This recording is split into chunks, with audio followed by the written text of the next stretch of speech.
Assalamualaikum warahmatullahi wabarakatuh. Saya Daryati, mahasiswa PPG Bimbingan Konseling dalam Jabatan Angkatan 1 Universitas PGRI Semarang dengan nomor induk mahasiswa 2153B11013. Pada hari ini, Senin 19 Juli 2021, saya akan melaksanakan uji kinerja praktik layanan bimbingan dan konseling. Terima kasih. Wassalamualaikum warahmatullahi wabarakatuh.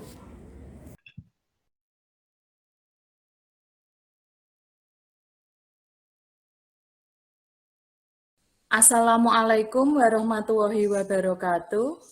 Waalaikumsalam. Waalaikumsalam warahmatullahi wabarakatuh. Selesai.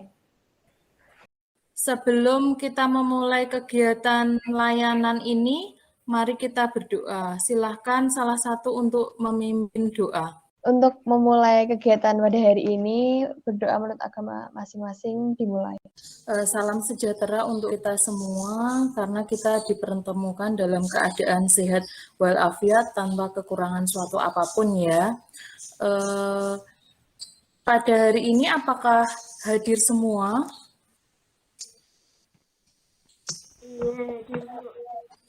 Alhamdulillah hadir semua. Ya, jadi Ibu pada hari ini sudah mengirimkan link presensi pada grup WA kelas ya. Nanti silakan diisi setelah kegiatan ini berlangsung. Seperti itu. Kemudian kalau Ibu menyebutkan hai, kalian jawabnya adalah halo. Kalau Ibu bilang halo, kalian menyebutkan hai, seperti itu ya. Halo, halo, hai. Hai, halo. Hai, halo. Hai, halo. Hai, halo. Halo, hai. Halo, hai. Ya, sudah semangat ya. Waduh, siap. Pada hari ini, Ibu akan memberikan layanan bimbingan klasikal. Jadi tujuannya agar kalian mampu menggunakan gadget secara lebih tanggung jawab. Jadi nanti langkah-langkah dalam mengikuti kegiatan layanan ini adalah yang pertama, kalian harus selalu on kamera ya. Jadi jangan sampai kameranya ditutup seperti itu. Kemudian yang kedua, silakan mengikuti layanan dengan baik, jadi disimak dengan baik ya. Terus yang ketiga, untuk aktif dalam berpendapat, jadi jangan hanya diam saja seperti itu. Kemudian yang keempat, jika ada yang mau bertanya, silahkan kalian untuk raise hand atau langsung menyalakan mikrofonnya, tapi tidak boleh ini ya, berebut, harus secara bergantian seperti itu. Sampai sini jelas ya? Jelas, Bu. Jelas, Bu. Alhamdulillah, jelas. Ya, selama 2 jam pelajaran, Ibu akan memberikan layanan ini. Apakah kalian bersedia? Bersedia, Bu. Bersedia. Ya, Bu. Bersedia. Bersedia, Bu. Ya, jadi topik pada pertemuan hari ini adalah penggunaan gadget secara lebih bertanggung jawab ya. Tadi malam kan Ibu sudah membagikan link LKPD. Di situ berisi beberapa soal ya. Apakah sudah mengerjakan? Yes. Sudah. Ya, Bu. Sudah ya, sudah lebih ini ya, siap untuk mengikuti layanan selanjutnya ya. Iya, Bu. Sudah siap ya? Siap. Siap, Bu. Siap, Siap. Bu. Ya, jadi ini nanti Ibu akan menayangkan sebuah video dari channel YouTube dari iklan layanan masyarakat mengenai gadget. Silahkan diperhatikan ya, dan nanti silahkan dilihat kira-kira apa saja permasalahan yang ada di dalam video tersebut.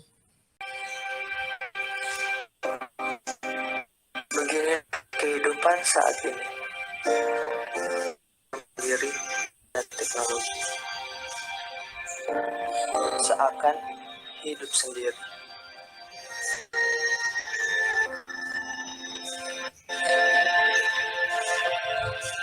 Sama sepertiku,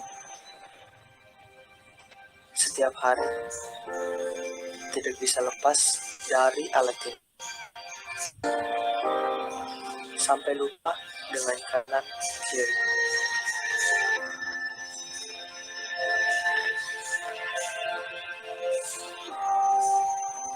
Aku tak mengenal waktu. Semua sahabatku menjauhiku.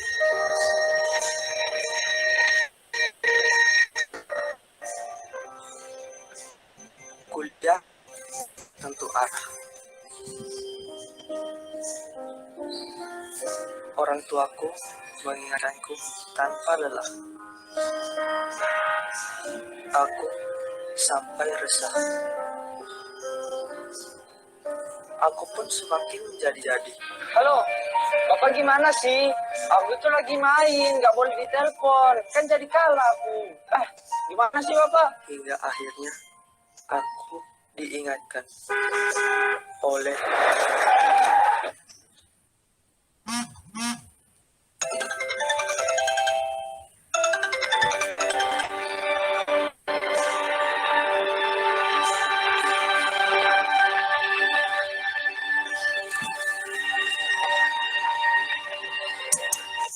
Dari video tadi yang sudah Ibu tayangkan, menurut kalian permasalahan apa saja yang muncul dari video yang sudah kalian perhatikan tadi?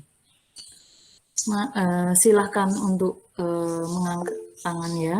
Permasalahan yang ada di video tadi itu dengan adanya gadget bisa membuat seseorang itu jadi tidak peka terhadap kondisi lingkungan sekitar gitu Bu menurut saya. Jijin bahwa video tadi tidak mengenal lingkungan sekitar ya, sudah intinya individualis gitu ya. Oke, Iya, ada Bu. yang lain silahkan.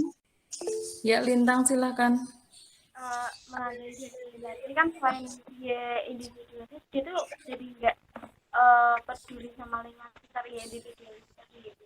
Jadi kurang bisa menempatkan diri dalam dia bermain handphone atau apapun itu. Jadi kayak belum bisa mengatur diri. Itu seseorang tersebut dalam video tadi sudah kecanduan dalam bermain handphone sampai-sampai menimbulkan sikap antisosial, sampai kepada orang tuanya pun ia tidak menuruti perkataannya. Jadi kalau lebih baik bermain handphone itu secukupnya saja dan dapat diatur dalam waktu yang penting, dan waktu yang tidak penting itu kita gunakan untuk belajar ataupun dengan hal-hal yang bermanfaat gitu Bu. Kecanduan handphone itu bakal nimbulin banyak dampak negatif. Contohnya kayak tadi antisosial, kurang peka terhadap lingkungan, dan bakal lebih waktu gitu loh Bu, untuk hal-hal yang kurang penting.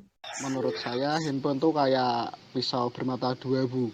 Di satu sisi handphone memberikan banyak kemudahan bagi penggunanya, tetapi di sisi yang lain banyak juga dampak negatif yang ditimbulkan dari handphone sendiri itu Bu. Seperti tadi kecanduan yang bisa menyebabkan antisosial, terus hilangnya kepekaan terhadap lingkungan sekitar, dan bisa membahayakan diri sendiri Bu. Terima kasih Bu. Ya, membahayakan diri sendiri karena tadi endingnya sedih ya, karena tertabrak mobil tadi dari efek tidak hati-hati dalam menggunakan handphone karena tidak peka terhadap lingkungan. Nah, di situ tadi kan sudah beberapa dari kalian sudah membuat analisa mengenai permasalahan yang ada dari dalam video tersebut. Sampai sini ada yang ingin ditanyakan? Apakah sudah terlihat? Sudah, Bu. Sudah Bu. Sudah ya. Jadi di sini Ibu akan menjelaskan mengenai pengertian gadget, di mana gadget adalah perangkat elektronik kecil yang memiliki fungsi khusus dari hari ke hari.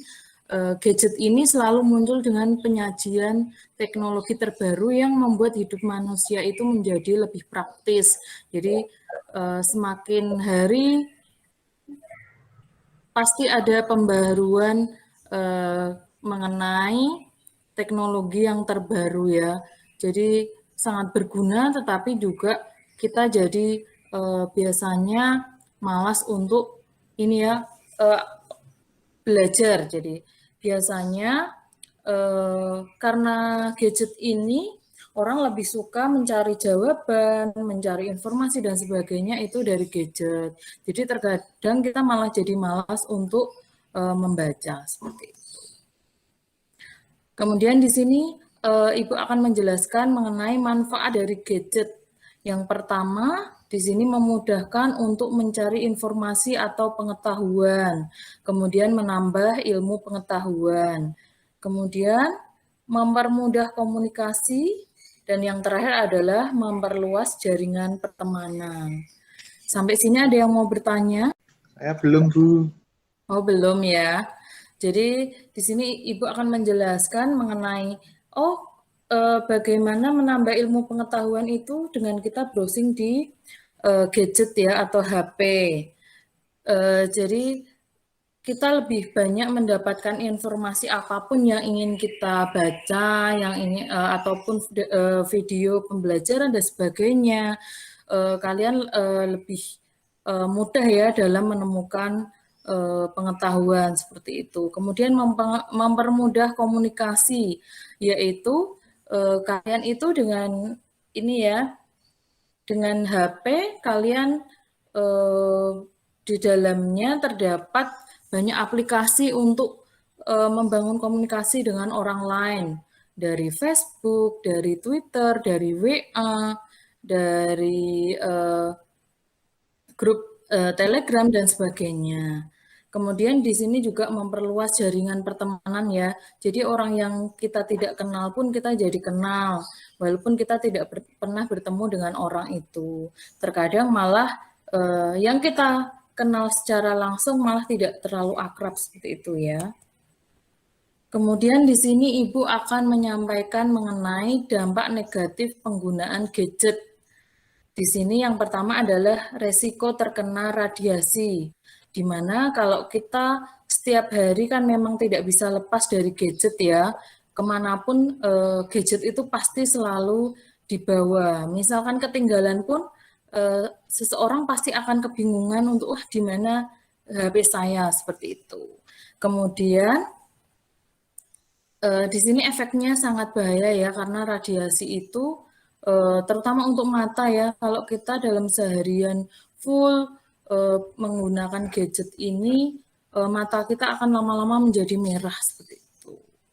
Terus kemudian yang kedua menyebabkan kecanduan, yaitu apabila kita sudah suka dengan melakukan kegiatan sehari-hari dengan gadget misalkan, kita sudah kecanduan HP dengan bermain game.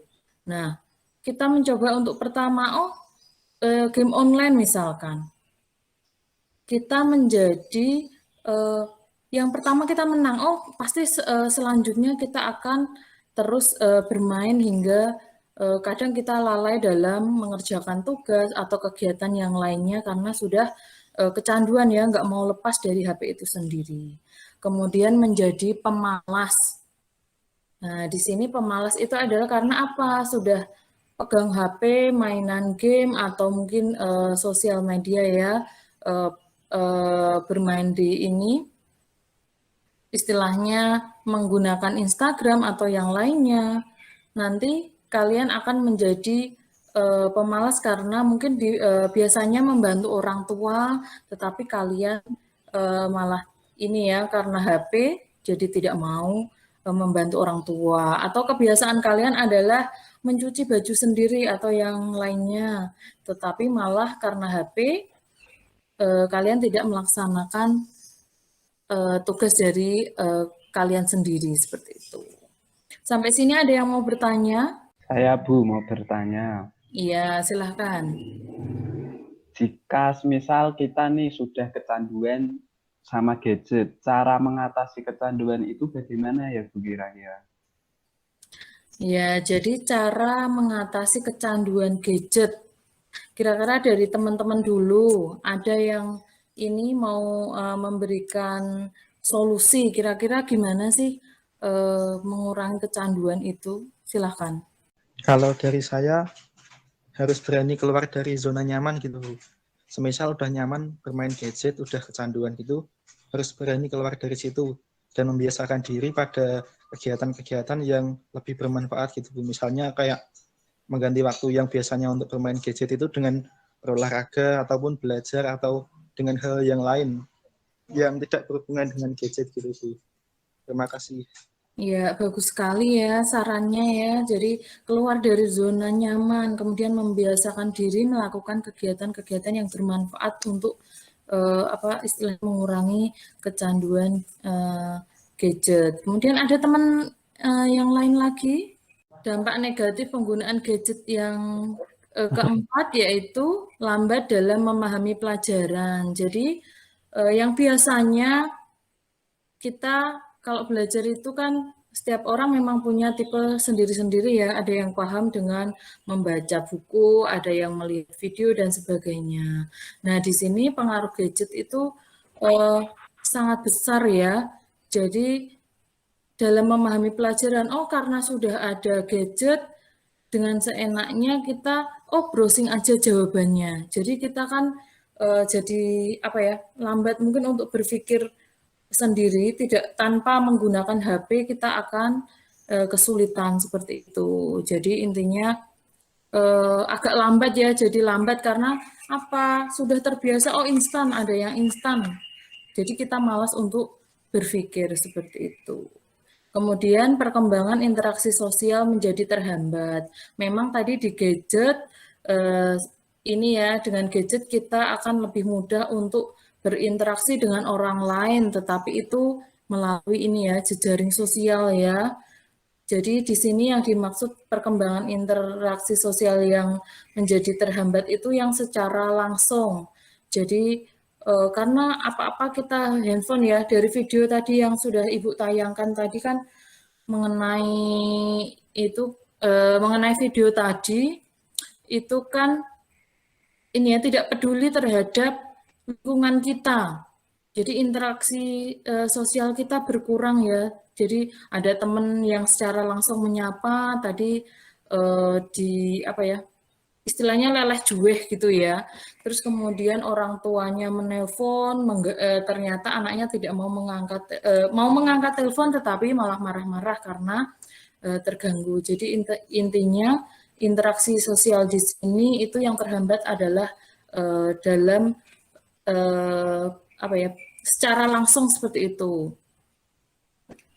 Kemudian resiko penyalahgunaan gadget. Jadi resiko di sini adalah yang ditakutkan adalah penggunaan ini ya gadget yang tidak bermanfaat seperti malah melihat video porno, terus kemudian intinya penyalahgunaan yang lainnya. Kira-kira menurut kalian seperti apa?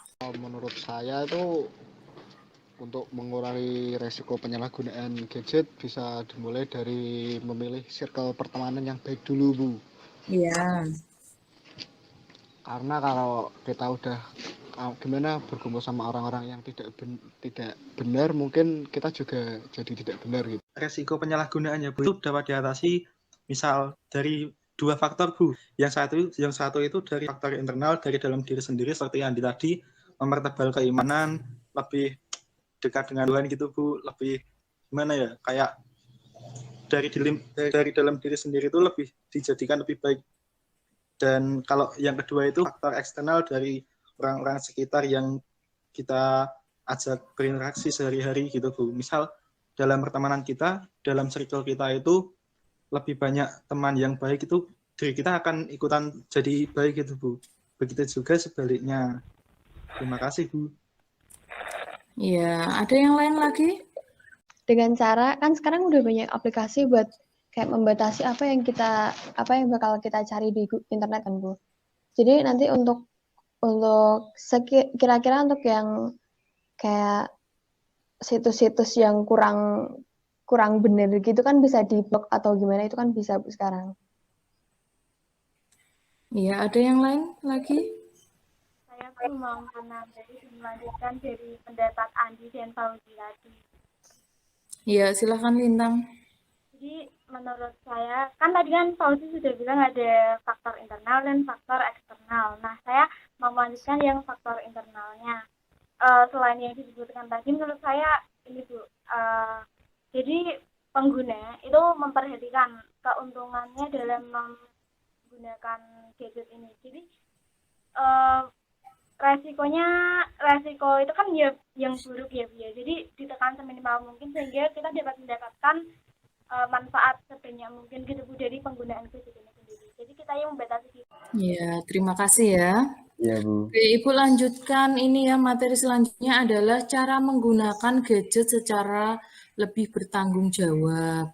Yang pertama di sini gunakan aplikasi yang menunjang aktivitasmu. Di sini lebih ke yang aktivitas positif ya. Kemudian yang kedua, hapus aplikasi yang tidak terlalu penting. Kemudian gunakan ketika kamu membutuhkan dan beri batasan yang jelas. Dari teman-teman tadi kan sudah ini ya berpendapat, kira-kira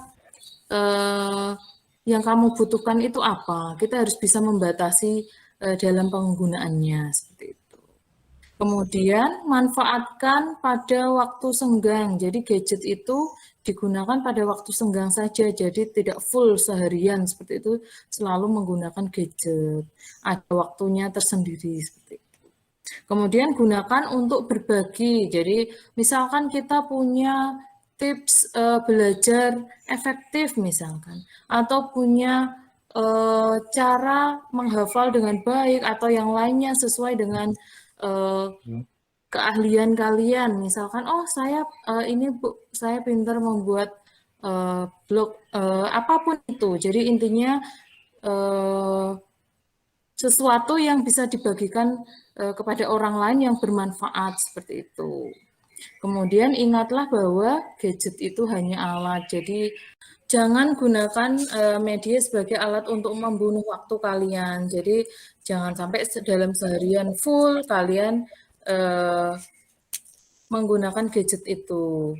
Jadi istilahnya waktu kita akan terbuang sia-sia karena kita tidak melakukan kegiatan yang lainnya yang lebih bermanfaat. Terus kemudian ingat semua informasi yang kita unduh di media akan bertahan selamanya. Kemudian ini ya, karena walaupun sudah dihapus terkadang masih tetap ada ya. Jadi dari email kita itu bisa dilihat ya apa saja informasi yang sudah kita unduh seperti itu. Kemudian keberhargaan diri kita tidak ditentukan oleh seberapa banyak like, share, retweet, trending yang kita dapatkan. Jadi harga diri kita tidak ditentukan oleh likes ya. Izin bertanya Bu, gimana cara mengubah pola pikir kita yang udah terlanjur menganggap sebuah like yang banyak adalah kebahagiaan Bu? Sejatinya kebahagiaan itu kalau menurut saya di dunia nyata, kalau di dunia maya itu kayak nggak nyata gitu. Jadi cari aja kebahagiaan yang dari dunia nyata, seperti contoh hobi atau apa, jika melakukan hobi ini maka kamu akan bahagia, begitu. Ya, berarti ini ya lebih ke mencari kebahagiaan di dunia nyata gitu ya. Iya, Nazmi, Bu.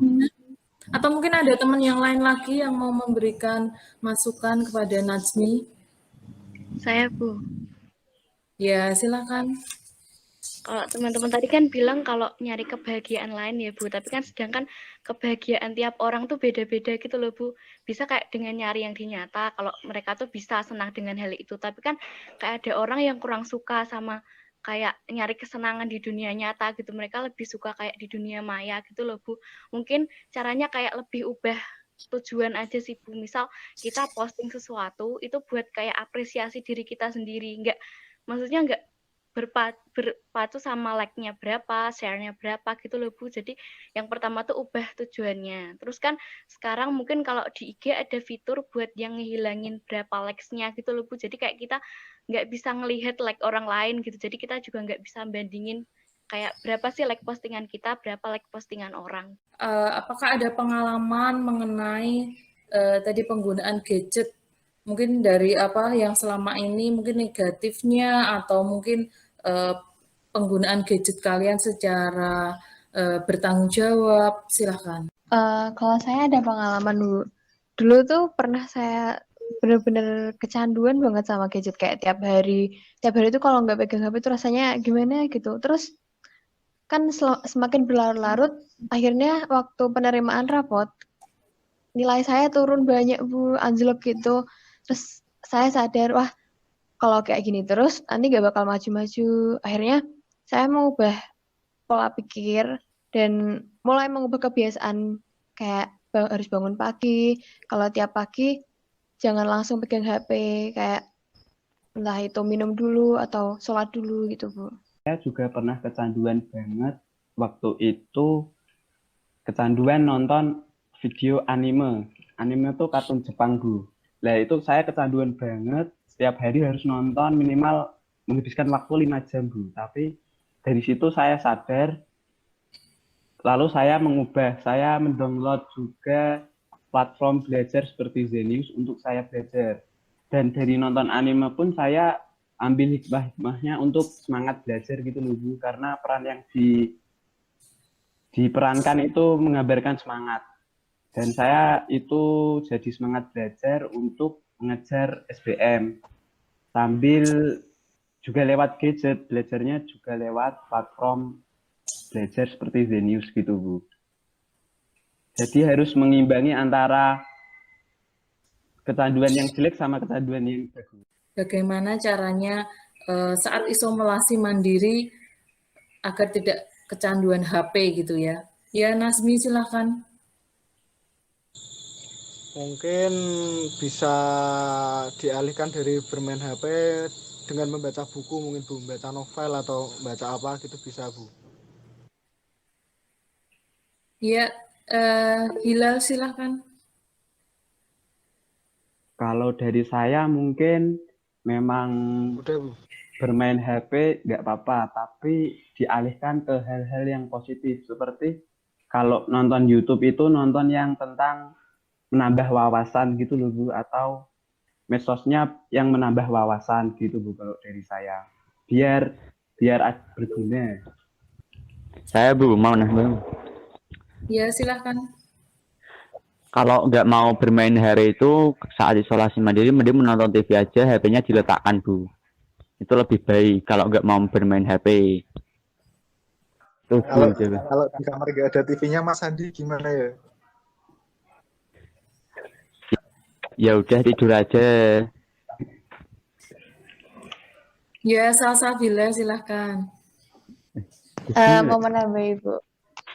Nggak apa-apa mainan HP, tapi gunakan HP buat kayak nambah skill. Kan ada banyak waktu luang kan nggak bakal keluar kamar juga, nanti bisa buat nambah skill kayak belajar sesuatu atau nyari hobi baru gitu bisa Bu. Ada yang lainnya lagi?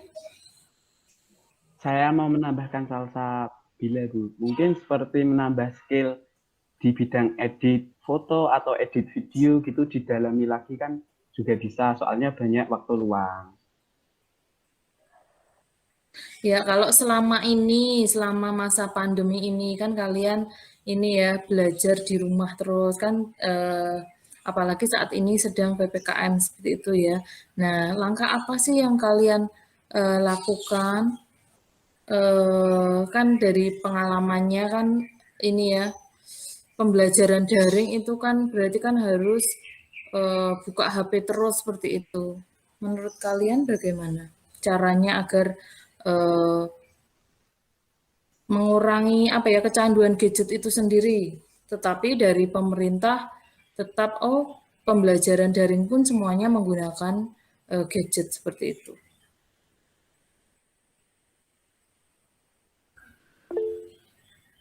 Ya, Salsabila. Menurut saya kan di kurikulum 2013 ini kan menuntut murid lebih aktif dalam pembelajaran kan Bu. Jadi gunakan HP itu buat nyari materi, buat belajar.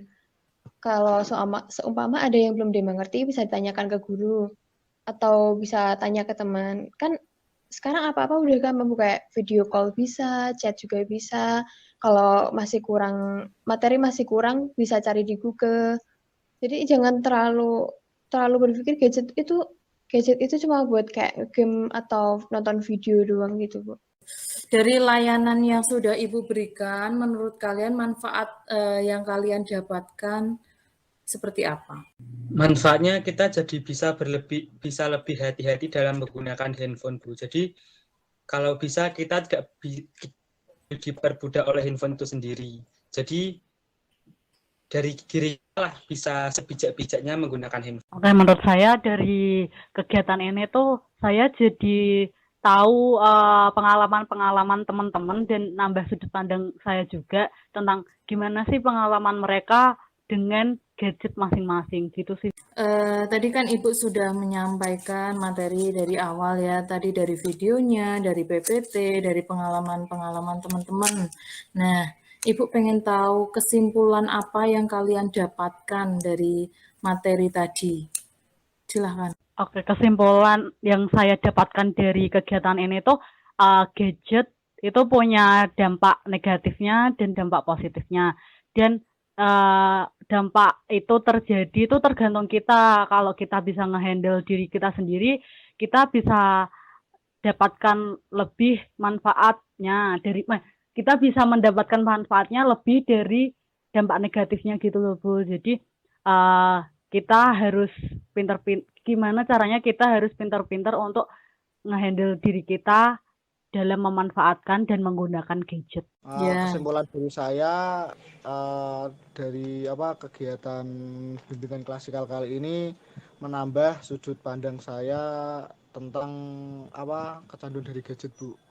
Dari salah satu pendapat teman tadi kan bilang kalau nggak selamanya kecanduan gadget itu konotasinya negatif. Nah, setelah saya pikir-pikir tuh bener juga, Bu, karena mungkin kalau kita kecanduan gadget untuk hal-hal yang menghasilkan, contohnya seperti berjualan online itu menurut saya juga nggak apa-apa, Bu.